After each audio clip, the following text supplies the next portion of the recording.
Question 1. Liability claims. A customer files a liability claim following a slip and fall accident at a retail store. The store's manager claims that the incident occurred because the claimant was not paying attention and was texting while walking. As the claims adjuster, how should you proceed in evaluating the liability of the store? A. Immediately deny the claim because the claimant was distracted. B. Determine if the store owner had a duty to ensure the premises were safe and investigate if negligence occurred. C. Deny the claim unless there are witnesses to the accident. D. Accept the claim without further investigation since it occurred on the store's premises. Answer. B. Explanation. In liability claims, an adjuster must evaluate whether negligence occurred by reviewing if the store owner had a duty of care, whether that duty was breached, and if the breach caused the injury. The fact that the claimant was texting while walking is a contributing factor, but does not automatically absolve the store owner. The store is required to ensure that the premises are safe for customers, and any hazardous condition, like a wet floor, that contributed to the fall should be investigated. The absence of witnesses does not automatically mean that claim is denied. Denial should only occur if clear evidence of no liability is found. Question 2. Scenario question. Workers' compensation claims. Mr. Thomas is a factory worker who has been employed for 10 years. Recently, he suffered an injury to his right hand while using machinery, which required surgery. After 2 months of recovery, Mr. Thomas returns to work but is still experiencing pain, limiting his ability to perform his usual duties. Mr. Thomas has been told that he may qualify for permanent partial disability (PPD) benefits. How should you, as the adjuster, proceed with his workers' compensation claim? A. Deny the claim since he has returned to work. B. Assess the degree of disability and consult with the treating physician to determine the appropriate benefit amount. C. Automatically approve permanent partial disability benefits based on the doctor's report. D. Approve temporary total disability benefits as he is still experiencing pain, but deny permanent partial disability benefits. Answer. B. Explanation. As an adjuster, you must evaluate the extent of Mr. Thomas's disability based on medical records and an assessment from his treating physician. The fact that he returned to work does not automatically disqualify him from permanent partial disability benefits, especially if he is still experiencing pain and limitations. The degree of his disability (PPD) must be quantified through the physician's assessment of his functional ability and permanent impairment. Simply approving benefits based on a doctor's report or denying them without a thorough evaluation would violate claims handling best practices and potentially the law. Question 3. Claims processed. You are handling a property damage claim where the policyholder's house was severely damaged in a windstorm. After inspecting the property, you notice that some damage appears to be from previous storms, not the current event. What is your next step as an adjuster? A. Approve the claim for all damages, including the previous storm damage. B. Deny the claim entirely because some of the damage is from a prior event. C. Approve the current windstorm damage and exclude the previous storm damage from the claim. D. Wait for further instructions from the policyholder before deciding what to include in the claim. Answer. C. Explanation. In property claims, adjusters are responsible for determining which damages are covered by the current event. In this case, the current windstorm may only cover damage caused directly by the storm. The damage from previous storms is typically excluded unless the policy specifically covers it. It is important to separate the current damage from any pre-existing damage to avoid paying out for non-covered losses. Proving all damages A would violate policy terms, and denying the entire claim B would be improper unless the damage is entirely unrelated to the current event. Waiting for further instructions D is not appropriate without proper documentation and investigation. Question 4. Property claims. You are reviewing a homeowner's claim for water damage caused by a burst pipe during the winter. The homeowner is claiming that the damage should be covered under the property insurance policy, but you notice that the homeowner did not maintain the heating system and did not properly insulate the pipes. How should you proceed with the claim? A. Deny the claim entirely due to lack of maintenance. B. Approve the claim for water damage but exclude the damages caused by freezing. C. Approve the entire claim as the policy covers all water damage. D. Deny the claim because of negligence in maintaining the heating system. Answer. B. Explanation. Homeowners insurance typically covers water damage from burst pipes, but many policies include a provision that excludes damage from a lack of maintenance or failure to properly maintain the property, such as not keeping the heating system functional or not insulating pipes properly. In this case, the policyholder's failure to maintain the heating system and protect the pipes could impact coverage, especially if the policy includes exclusions for neglect. You would approve the claim for the water damage but may need to exclude any damage resulting from negligence. Question 5. Loss evaluation and estimation. In the event of a fire in a residential property, the adjuster must determine the replacement cost of the damaged items. If an item is damaged beyond repair, what is the key factor that should be used to calculate the settlement amount? A. The actual cash value of the item at the time of loss. B. The depreciated value of the item. C. The replacement cost of the item. D. The original purchase price of the item. Answer. C. Explanation. When determining the settlement for damaged property, particularly when the item is beyond repair, adjusters must use the replacement cost, the amount required to replace the item with a new one of similar quality and kind, if the policy provides for replacement cost coverage. Actual cash value or depreciation is used only if specified in the policy or if the policyholder has chosen that coverage type. The original purchase price D is irrelevant because it does not account for depreciation or current market conditions. Question 6. Fraud detection and prevention. During the investigation of a claim, you notice inconsistencies in the policyholder's statement about the events leading up to the damage. The policyholder's timeline does not match the physical evidence. What is your next step as an adjuster? A. Approve the claim with a note about the discrepancies. B. Deny the claim immediately due to the inconsistency. C. Investigate further and document any evidence of fraud or misrepresentation before making a determination. D. Request that the policyholder provide additional information without further investigation. Answer.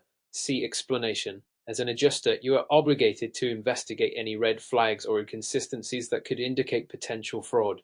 This includes discrepancies between the policyholder's statements and the physical evidence. Rather than immediately denying or approving the claim, you must gather more information, document all findings, and potentially report any suspicions of fraud to the appropriate authorities. This helps protect against fraudulent claims and ensures proper claim handling. Question 7. Automobile insurance claims. A policyholder is involved in an auto accident where their vehicle is damaged and another party is at fault. The policyholder's car is not drivable and the repair costs are estimated to be $5,000. However, the policyholder's vehicle is worth only $4,000.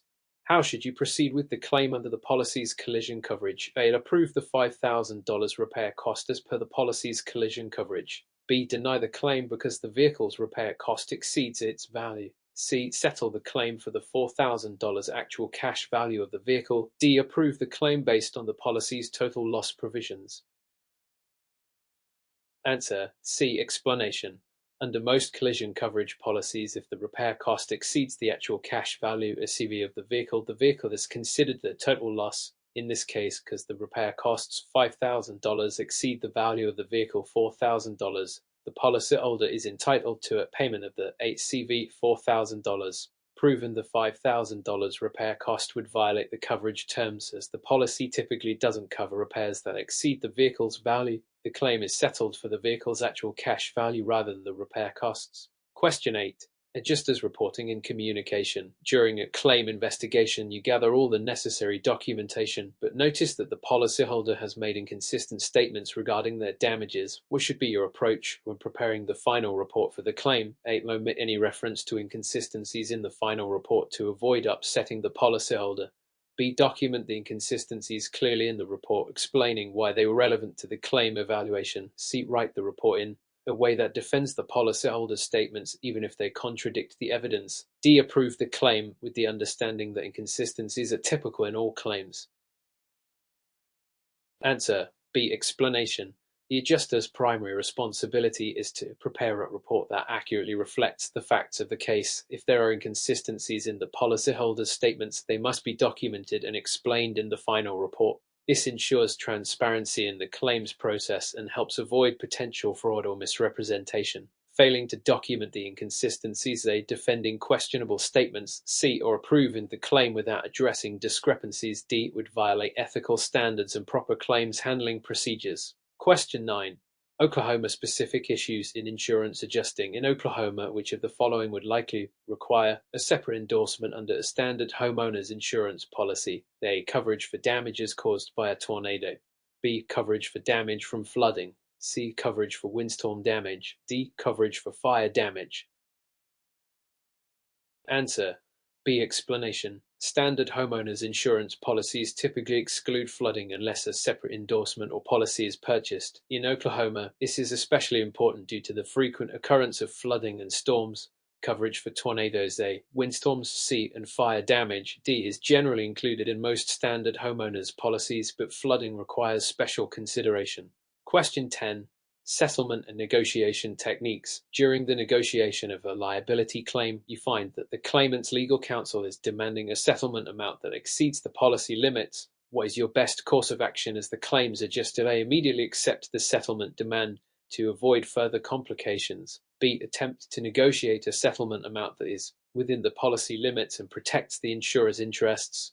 C. Deny the settlement request outright and refuse to negotiate. D. Accept the settlement demand, but only after consulting with the legal department. Answer: B. Explanation. As an adjuster, you are responsible for negotiating settlements that align with the policy limits while protecting the insurer's financial interests. Demanding a settlement that exceeds the policy limits is not a standard practice unless special circumstances warrant it. The best approach is to try to negotiate within the policy limits to avoid unnecessary exposure and legal complications. Consulting with the legal department D is a good step, but the focus should still be on a fair settlement within the policy coverage. Question 11. Liability coverage in property insurance. A homeowner's property has been damaged due to an electrical malfunction which was caused by a faulty appliance. The homeowner's liability coverage is invoked. What is the best explanation for how this claim will be handled under the policy? A. The claim will be covered under property damage coverage. B. The claim will be covered under the homeowner's liability coverage for property damage. C. The homeowner's liability coverage will not apply as the incident was due to faulty appliances. D. The claim will be covered under the homeowner's liability, but only for third-party damages. Answer A. Explanation. The property damage caused by the electrical malfunction will generally be covered under the homeowner's property damage coverage, not liability coverage. Liability coverage usually applies when the homeowner is responsible for causing injury or damage to someone else's property or person. In this case, the damage was to the homeowner's property, and therefore property damage coverage applies. Question 12. Business insurance claims. A small business has sustained damage to its property following a break-in, resulting in stolen equipment and vandalized office space. The business has both property and business interruption insurance. How should the claim be processed? A. The property insurance will cover the stolen equipment and vandalism, while business interruption insurance covers the loss of income. B. Only the property insurance will apply to both the stolen items and the interruption of business. C. The business interruption insurance will cover both the stolen items and any damage to the property. D. Both policies will pay separately for stolen items, but business interruption coverage will only apply if the business is completely shut down for a certain period. Answer A. Explanation. The stolen equipment and vandalism will be covered under the property insurance, while the business interruption insurance will cover the loss of income if the business cannot operate due to the damage. These are two distinct types of coverage, and the claim should be handled separately for each. Question 13. Flood insurance requirements. In a region prone to flooding, what is typically required to obtain flood insurance for a residential property? A. Flood insurance can only be purchased through the National Flood Insurance Program and FIP. B. Flood insurance must be added as an endorsement to the homeowner's insurance policy. C. Flood insurance is automatically included in the homeowner's policy if the property is located in a flood zone. D. Flood insurance must be purchased separately regardless of the property's location. Answer D. Explanation. Flood insurance must typically be purchased separately from a standard homeowner's insurance policy, even in flood-prone areas. In certain areas, particularly those with high flood risk, flood insurance through the National Flood Insurance Program and FIP is often required by lenders. However, it is not automatically included in homeowners' policies. Question 14. Auto insurance coverage. A policyholder's car is involved in an accident and is damaged beyond repair. The policyholder has collision coverage. What is the insurer's responsibility under collision coverage? A. Pay the actual cash value of the vehicle. B. Pay the repair costs regardless of the vehicle's value. C. Pay the replacement cost of the vehicle even if it exceeds the policy limits. D. Pay the total loss amount based on the car's original purchase price. Answer A. Explanation.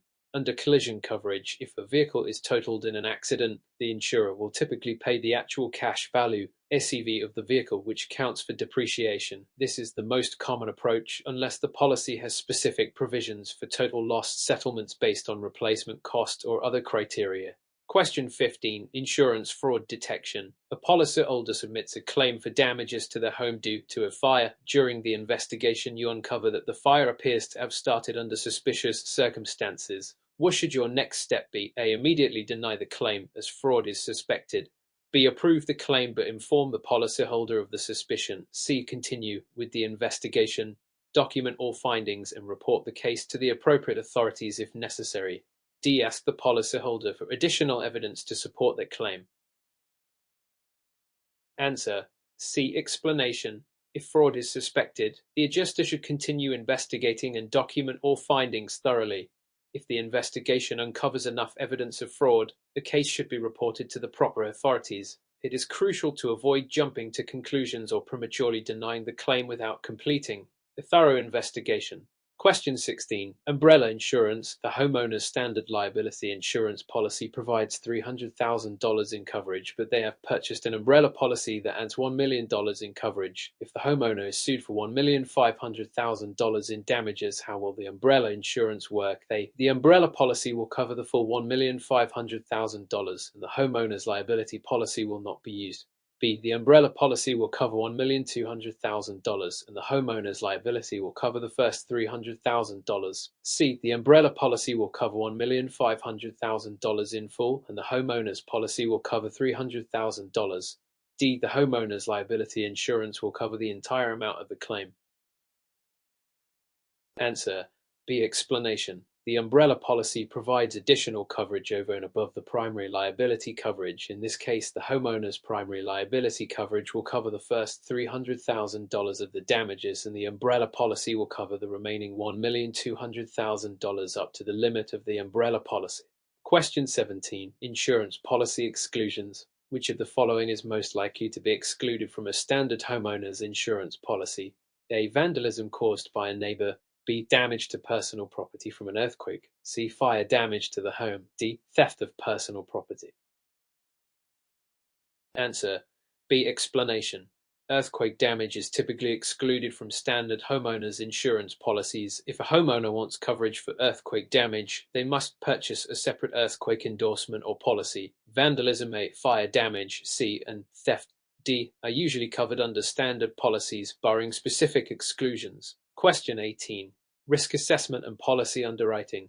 During the underwriting process, what is the primary goal of evaluating an applicant's risk profile for an auto insurance policy? A. To determine the maximum coverage limits for the policyholder. B. To assess the risk of financial loss to the insurance company. C. To set the price of the policy based on the applicant's income. D. To ensure that the applicant's driving history is identical to others in their age group. Answer B. Explanation. The primary goal of underwriting is to assess the risk posed by an applicant and determine the potential for financial loss to the insurer. This involves evaluating factors such as driving history, vehicle type, location, and the applicant's overall risk. While underwriting may influence coverage limits and policy pricing, the focus is on evaluating the potential financial risk to the insurer. Question 19. Claim settlements and deductibles. A homeowner submits a claim for damage to their roof caused by a windstorm. The damage totals $12,000 and the homeowner's deductible is $1,000. How much will the insurance company pay for the claim? A. $12,000 as the deductible is not applied to roof damage. B. $13,000 with the deductible added to the settlement amount. C. $11,000 as the deductible is subtracted from the total damage amount. D. $1,000 as the deductible covers the total damage. Answer C. Explanation. The insurance company will subtract the deductible from the total damage amount. In this case, the homeowner's deductible is $1,000, so the insurer will pay $11,000, which is the total damage minus the deductible. Question 20. Workers' compensation insurance. An employee is injured while performing their job and requires medical treatment. Under workers' compensation insurance, what should the employer do? A. Pay for the employees and medical treatment out of pocket. B. Provide workers' compensation insurance details to the employee so they can file the claim directly with the insurer. C. Deny the claim if the injury occurred outside of work hours. D. Require the employee to pay for the treatment and file a claim for reimbursement. Answer: B. Explanation. Under workers' compensation, the employer is required to provide the employee with the necessary information and documentation to file a claim with the workers' compensation insurance carrier. The insurance will then cover the medical expenses and lost wages related to the work-related injury. Question 21. Types of auto insurance coverage. A policyholder has purchased full coverage auto insurance, which includes comprehensive collision and liability coverage. Which of the following scenarios would most likely be covered under comprehensive coverage? A. Damage caused by the driver colliding with a tree. B. Theft of the vehicle. C. Damage caused by the driver hitting another vehicle. D. Damage to the vehicle from a fallen tree branch during a windstorm. Answer: B. Explanation. Comprehensive coverage typically covers non-collision events such as theft, vandalism, and weather-related damage. Damage from a fallen tree branch would likely fall under comprehensive coverage, while damage caused by the driver hitting a tree or another vehicle would typically fall under collision or liability coverage. Question 22. Exclusions in life insurance policies. Which of the following is typically excluded from a standard life insurance policy? A. Death caused by natural causes. B. Death due to a pre-existing medical condition within the first 2 years. C. Death caused by an accident while driving. D. Death due to a non-fatal illness. Answer: B. Explanation. Many life insurance policies have a contestability period, usually 2 years, during which the insurer can investigate and deny claims related to pre-existing conditions or misrepresentation on the application. Death due to natural causes, A. Accidents, C. Or illness, D. is usually covered, unless excluded under specific policy terms. Question 23. Homeowners insurance and liability. A guest is injured in the policyholder's home while using the trampoline in the backyard. Which type of coverage would most likely cover the guest's medical expenses? A. Property damage coverage. B. Liability coverage. C. Loss of use coverage. D. Medical payments to others coverage. Answer: D. Explanation.